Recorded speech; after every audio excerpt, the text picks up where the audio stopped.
Books presents an unabridged recording of Helen Keller, The Story of My Life, written by Helen Keller, narrated by Elisa Bresnahan. Chapter 1. It's with a kind of fear that I begin to write the history of my life. I have, as it were, a superstitious hesitation in lifting the veil that clings about my childhood like a golden mist. The task of writing an autobiography is a difficult one. When I try to classify my earliest impressions, I find that fact and fancy look alike across the years that link the past with the present. The woman paints the child's experiences in her own fantasy.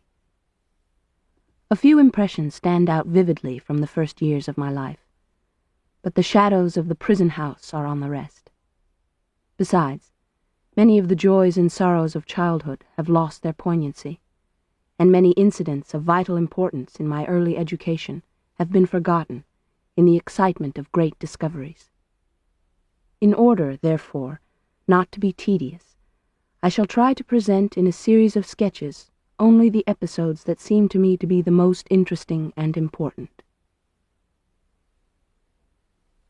I was born on June 27th, 1880, in Tuscumbia, a little town of northern Alabama.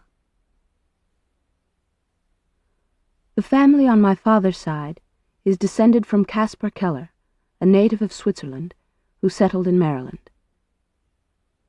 One of my Swiss ancestors was the first teacher of the deaf in Zurich, and wrote a book on the subject of their education, rather a singular coincidence. Though it is true that there is no king who hasn't had a slave among his ancestors, and no slave who hasn't had a king among his. My grandfather, Caspar Keller's son, entered large tracts of land in Alabama and finally settled there.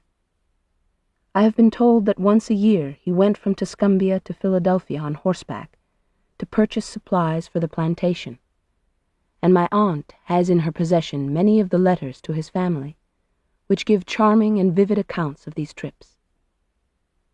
My grandmother Keller was a daughter of one of Lafayette's aides, Alexander Moore, and a granddaughter of Alexander Spotswood, an early colonial governor of Virginia. She was also a second cousin of Robert E. Lee.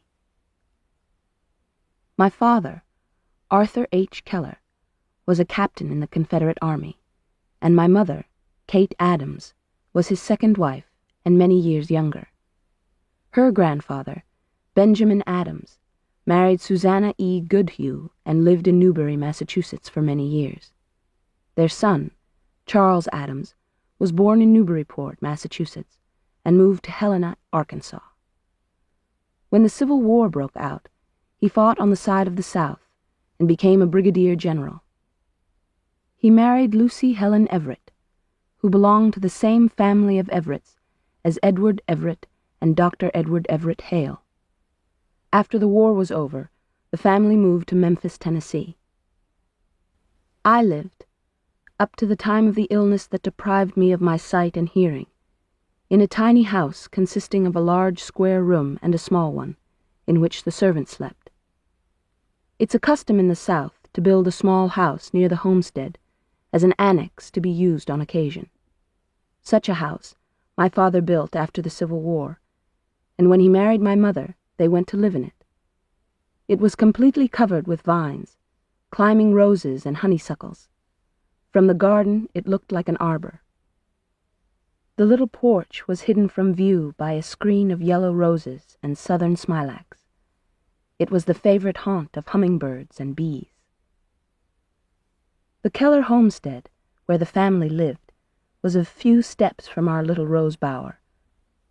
It was called Ivy Green because the house and the surrounding trees and fences were covered with beautiful English ivy.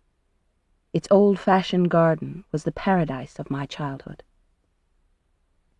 Even in the days before my teacher came, I used to feel along the square, stiff boxwood hedge. To keep listening to this audiobook, I've left you a link in the description so you can do it, at no cost thanks to Audible's 30-day free trial.